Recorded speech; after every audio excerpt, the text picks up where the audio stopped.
உங்க மனசு கனமா இருக்கா? நீங்க தனியா இல்ல. சில சமயம் பெரிய குழப்பம் நமக்குள்ளேயே ஒளிஞ்சிருக்கும்.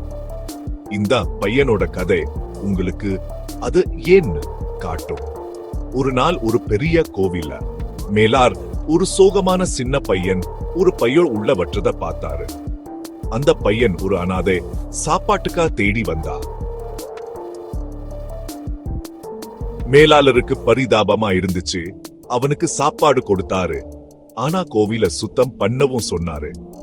சில மணி நேரம் கழிச்சு பையனை காணோம்.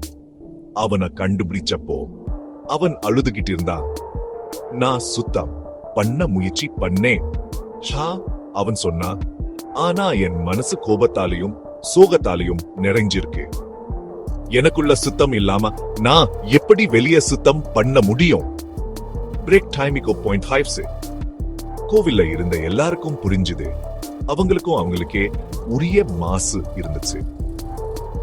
அன்னைக்கு கோவில் வெளியே மட்டும் சுத்தம் செய்யப்படல, ஒவ்வொரு மனசுக்குள்ளயும் சுத்தம் ஆச்சு. சில சமயம் நமக்குள்ள என்ன இருக்குன்னு நேர்மையா சொல்லதுதான் ரொம்ப தைரியமான விஷயம்.